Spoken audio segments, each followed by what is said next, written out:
Bonjour, bienvenue dans une autre vidéo où nous allons voir deux fonctions très importantes qui permettent d'interagir avec l'utilisateur. Ces deux fonctions sont le input box et le MSG box. Donc, nous allons ouvrir l'éditeur intégré. Et donc, nous allons écrire notre première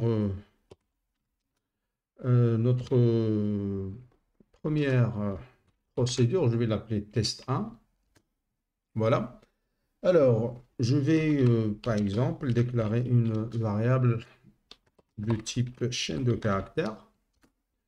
Et puis, nous allons communiquer avec l'utilisateur. On va dire non. On va mettre dans la variable non le résultat de input box.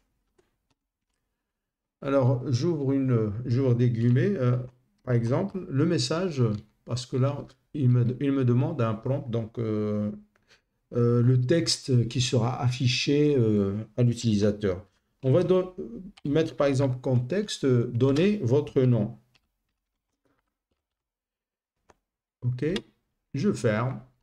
Et puis pour afficher ce que l'utilisateur a tapé, on va utiliser, comme d'habitude, debug.print et puis non. J'exécute. On va voir ce que ça donne. Voilà, une fenêtre s'affiche. J'ai bien donné votre nom comme texte, le texte que j'ai tapé. Et là, je peux taper quelque chose, validé par OK, ou bien annulé. OK, donc c'est ce que je vais faire. Remarquez aussi la présence de Microsoft Excel, puisque le programme exécuté, c'est à partir de Microsoft Excel. Donc, je vais annuler. Et donc là, il n'a rien mis. Bon, je vais voir est-ce que à cause de la variable qui est tapée seule. Et donc là, je vais ajouter non tapé deux points et je concatène avec la variable non. Et je réexécute mon programme. Et là, je vais dire OK. Euh, OK. Voilà. Donc je vois non tapé puis vide, puisqu'on a annulé. En fait, on n'a rien tapé, ce qui est tout à fait normal. Alors c'est pour cela qu'il faut tenir compte de cette éventualité. Donc je vais voir comment on peut résoudre ce problème-là. Je vais appeler ma, ma fonction ou ma procédure test 2. Et là, je n'affiche qu'une procédure à la fois pour ne pas, hein. Et donc, pour me concentrer sur une procédure à la fois. Et pour voir en fait toutes les procédures, je clique sur cette combo et là j'ai la liste de toutes les procédures. Donc ce que je vais faire, c'est if non égale vide, then, par exemple, et là pour la première fois, on va voir le MSG box par exemple. On va dire MSG box. MSG box, ça permet donc d'afficher un message.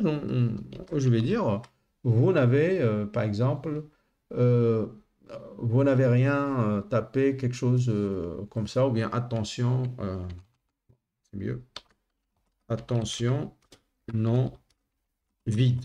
Ça veut dire on n'a rien tapé. Else, sinon,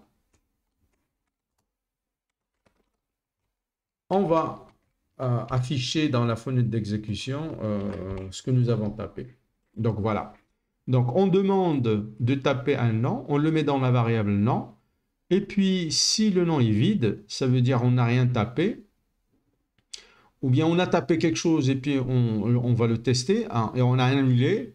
Là, ça va me donner un message avec la commande en fait msgbox, attention non vide, sinon j'affiche ce que j'ai tapé.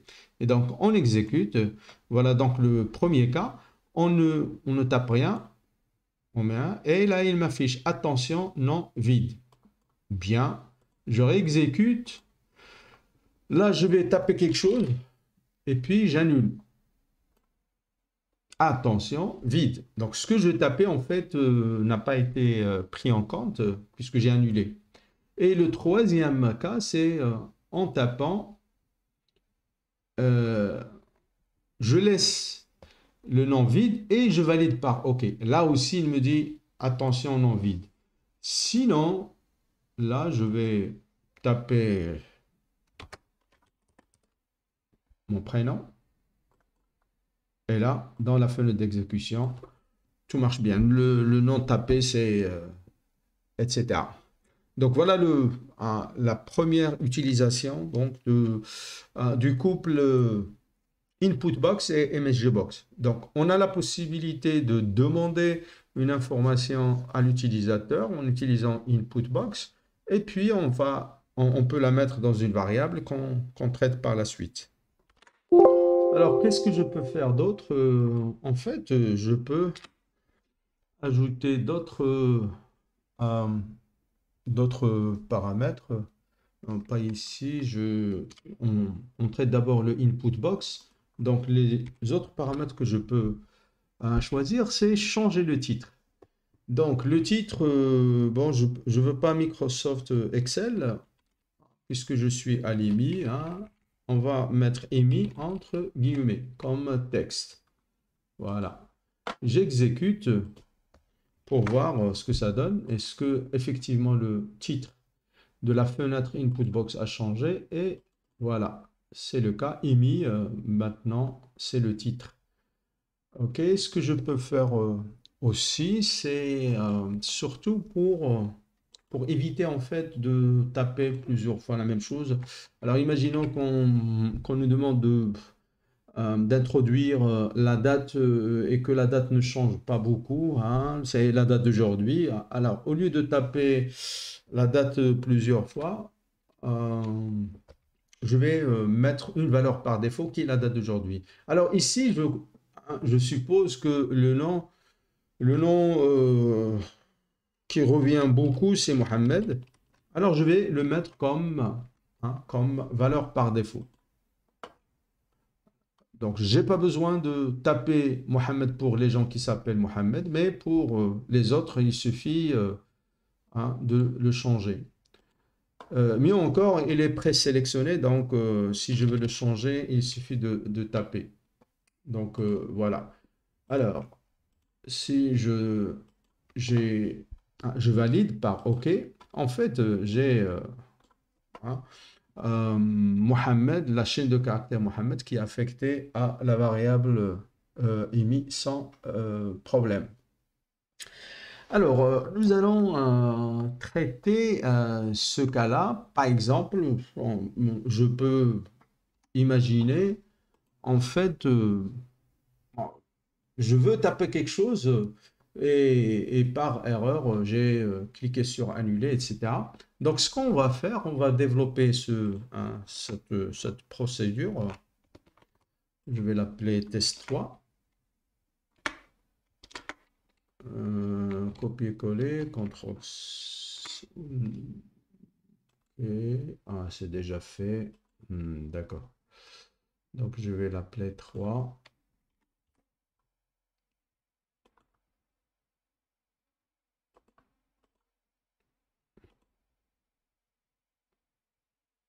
Et 4. Donc, je reviens sur la 3. Alors, qu'est-ce qu'on va faire? En fait, on va poser la question, on va interagir avec l'utilisateur et on va voir une autre utilisation de MSGBox. Parce que là, en fait, ce que nous avons fait, c'est utiliser MSGBox pour afficher un message simple avec un bouton OK, etc. On affiche un message, donc un résultat, ou bien, comme c'est le cas ici, on attire l'attention de l'utilisateur comme quoi le nom est vide, etc. On va voir une autre utilisation de MSGBox. Et donc, ce que je vais faire, je vais, par exemple, dire if non égal, then, au lieu de dire ok, je vais ajouter par exemple, attention, vide. vous voulez réessayer, point d'interrogation. Alors là, je vais utiliser, en fait, je vais communiquer avec l'utilisateur et donc je vais utiliser le MSGBox comme fonction. Et donc, si c'est une fonction, il faut la mettre entre, il faut mettre les arguments entre, hein, entre parenthèses. Et là, je vais déclarer réponse, en fait, ça peut être un entier, ça ne me dérange pas. Et là, je vais dire, tu vas mettre la réponse de l'utilisateur dans réponse. OK? Donc, il va y avoir un message qui s'affiche. L'utilisateur, il va faire un choix. Et puis, le choix, il va être mis dans réponse. Et là, ce qu'on va dire, OK, on va tester d'abord. On teste. OK, j'annule. Et là, il me dit, attention, le vide, vous voulez réessayer. Mais là, je n'ai qu'un seul bouton. OK. Ce que je vais faire, par contre, on va dire virgule.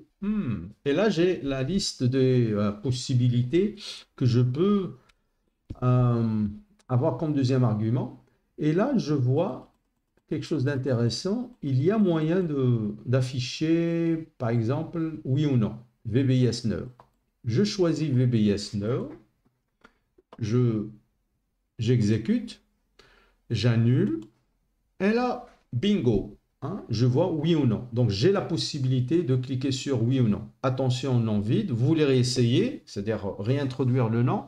Si je clique sur oui, donc il va me donner une chance, et là, bien sûr, il faut le programmer. Si je dis non, j'abandonne. OK? Alors, pour cela, on va créer une boucle. OK?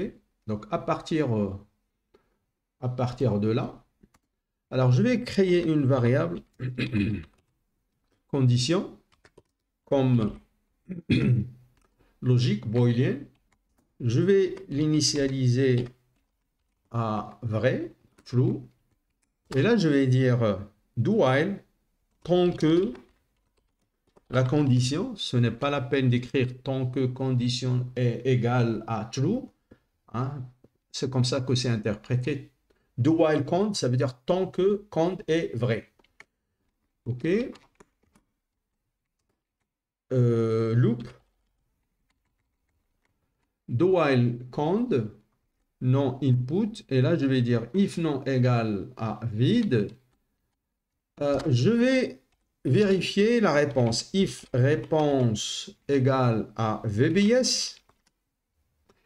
Et donc, lorsque l'utilisateur, en voyant oui ou non, il clique sur oui, en fait, ce qu'on va mettre dans réponse, c'est une valeur qui correspond à VBS et qui est de 6. Voilà.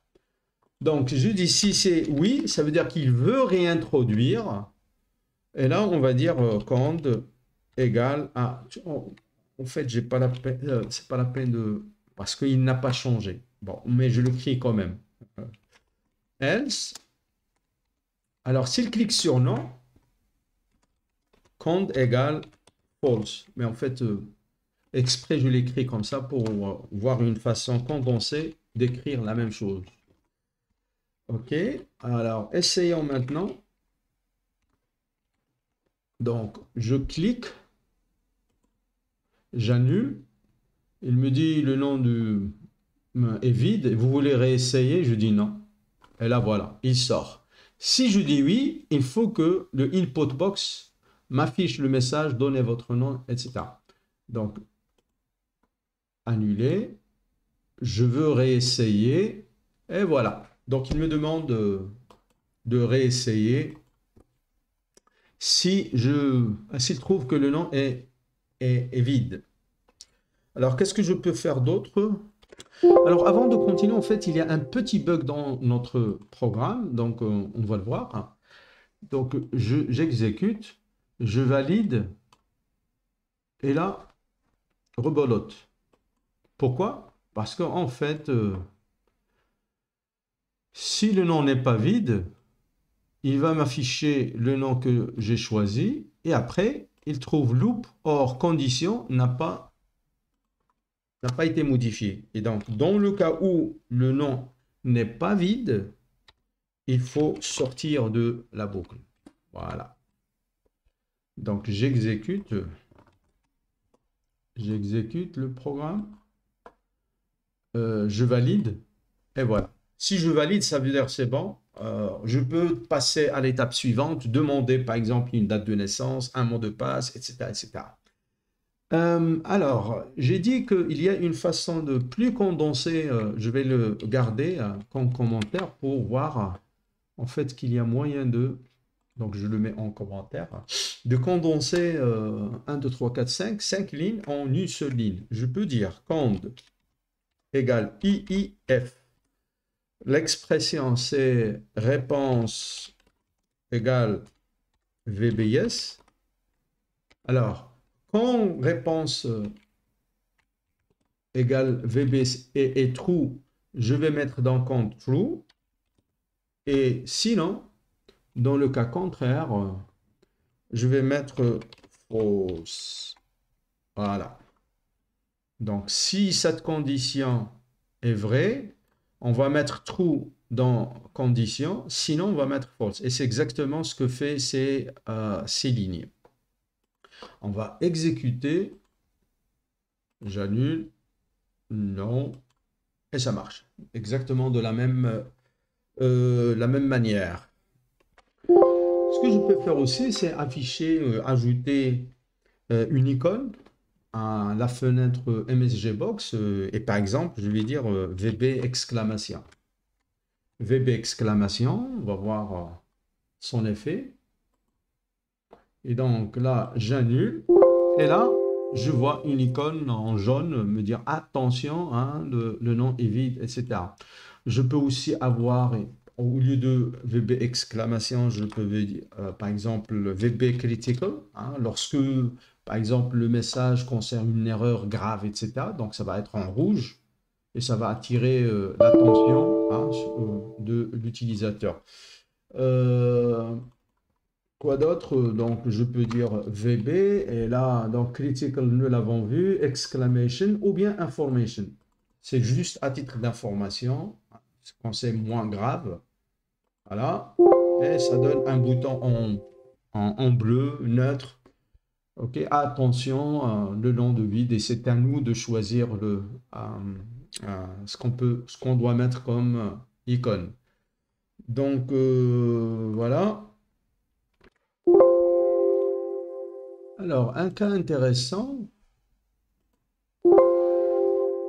si l'utilisateur, en fait, au lieu d'utiliser la souris, il tape sur Entrée, sur le clavier. Et donc, je vais le faire, je vais taper Entrée, et là, c'est équivalent à réessayer. Pourquoi? Parce que on voit que ce bouton-là, elle est encadré. Il y a un trait, je crois, c'est ça, bleu, qui entoure le bouton. Ça veut dire que c'est ça le bouton par défaut. Alors, si je veux que par défaut la réponse soit non, c'est très simple, on va l'ajouter comme information. On va dire plus VB, default, button, et je vais choisir le deuxième. Puisque j'ai deux boutons, donc par défaut, c'est le premier qui est par défaut, mais là, je vais dire c'est le deuxième. Donc là, voilà, je corrige et je lance. Alors maintenant, qu'est-ce que j'ai par défaut? C'est non. Et donc quand je tape non, c'est équivalent à annuler, donc je ne veux pas continuer. Donc, voilà un autre cas de ce paramètre-là. Donc je peux mélanger le message. Le message, ça peut être par exemple oui ou non comme nous l'avons fait. Ça peut être par exemple oui, non, annulé, etc., etc. Donc toute une combinaison de possibilités offerte par le MSG Box. Alors, la ligne commence à devenir trop longue. Et donc, pour voir le reste de la ligne, il faut que je bouge. Si je reviens à la ligne, en fait, ça provoque une erreur. C'est pas grave. Je vais sur la première ligne, j'ajoute un espace et puis le underscore.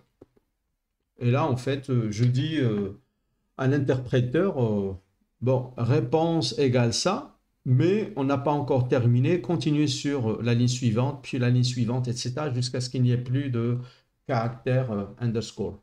Alors, ce que je peux faire aussi, bon, je vais voir d'abord les autres paramètres. Là aussi, je peux changer le titre. Bon, je vérifie d'abord quel est le titre qui est utilisé. Hein. Pour le MSG Box, c'est Microsoft Excel. Donc, de la même manière, je peux ajouter comme titre que je veux. Je vais mettre IMI, chaîne de caractères. Voilà. Je teste. Effectivement, voilà, le titre c'est IMI. Puis les autres paramètres, help file, et puis le contexte dans le help file. Alors malheureusement, les fichiers .hlp ne sont plus traités sur Windows, en fait à partir de la version 8.1. Okay.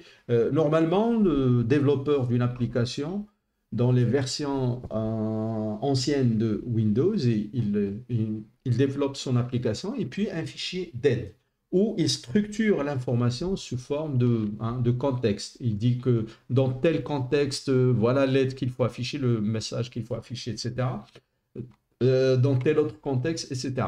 Et donc ici, ce qu'on dit en fait à l'interpréteur, si jamais en voyant le message, attention non vide, et que l'utilisateur ne comprend pas de quoi il s'agit, s'il appuie sur F1, il faut charger tel fichier et montrer telle rubrique, comme quoi le nom, il doit être renseigné, il ne peut pas être vide, etc. Alors malheureusement, ce n'est plus supporté, donc on ne va pas le faire. Alors il y a une option supplémentaire dans la combinaison des icônes et des boutons, c'est de dire, en fait, au lieu d'attendre que l'utilisateur appuie sur F1, en fait, je peux demander à afficher un bouton d'aide. Voilà. Et quand j'exécute, alors en plus de oui ou non, j'ai un bouton aide. Malheureusement, si je clique, il va afficher un message qui fait la publicité pour l'Office 365, etc. Ce n'est plus lié au fichier .hlp. Et donc, voilà. Alors, quelles sont les autres possibilités que j'ai? Bon, je vais les afficher directement sur le site de Microsoft. Donc, voilà, je peux avoir VB OK Only, comme nous l'avons vu quand on a utilisé MSG Box comme commande. Nous avons eu un seul bouton qui est OK. Je peux avoir OK Cancel, OK et annuler. Je peux avoir abandonner, réessayer, ignorer. Je peux avoir oui ou non annulé, oui ou non que nous avons utilisé. Je peux aussi avoir réessayé et annuler. D'ailleurs, ça c'est... Puisque en fait, ça dépend comment on pose la question. Si je dis, vous voulez réessayer, donc la réponse est oui ou non. Mais en fait, j'aurais pu mettre comme message non vide et la suite de messages est dans les boutons. On va utiliser réessayer et annuler. Tiens, on va essayer celui-là. Ça me plaît. Donc, on va dire VB retry cancel. Mais attention, il faut que dans la comparaison de réponses, il ne faut pas le comparer parce que sinon on va toujours avoir false. Alors on va dire, alors réessayer et cancel. Quand est-ce qu'on va... Hein, c'est lorsque s'il choisit retry. Et voilà. Donc j'exécute, annuler. Et là, il me dit, attention, non vide, vous voulez réessayer. Bon, j'aurais dû supprimer le message, vous voulez recommencer, annuler. Donc, si je clique sur annuler, il annule. Bon, je corrige d'abord. Je ne vais pas poser la question. En fait, dans les try cancel, on comprend ce qu'on est appelé à faire. Voilà, j'annule. Et là, on met attention non vide. Vous voulez recommencer. Si je dis oui, il va me demander de retaper le nom. Sinon, oui, je suis sûr que je veux annuler et l'annule. Donc, ça, on l'a déjà vu. Critical. Je peux mettre aussi une question mark, un point d'exclamation ou bien information. Le default button, bon, on l'a vu. Pourquoi il y en a 4? Parce que, en fait, je peux avoir des situations où j'ai plusieurs boutons et donc 1 et 2 peut-être c'est insuffisant. Par exemple, si j'ai abandonné, réessayer, ignorer, si je veux ignorer soit le bouton par défaut, alors il faut utiliser VB Default Button 3.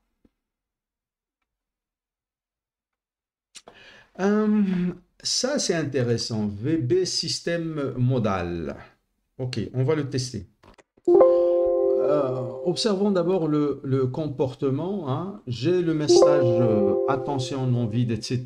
Alors, si j'affiche par exemple l'invite de commande, il cache donc le MSG box. Voilà.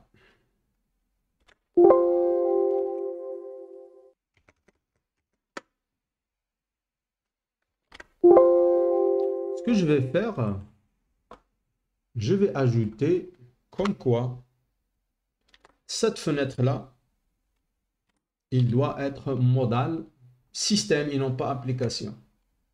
Donc, au niveau du système Windows, il faut que cette fenêtre soit toujours au-dessus. Donc, j'exécute. On va provoquer la même situation. Alors là, si j'affiche une autre fenêtre, vous voyez, il s'affiche en dessous. OK? Et donc, il est modal. Il s'affiche par rapport à... Il est au-dessus de toutes les applications. Donc, voilà l'utilité de ce VB système modal. Alors, les boutons, en principe, ils sont alignés, ils sont centrés. Si je veux changer l'alignement du texte, en fait, je peux utiliser ça, je vais le tester.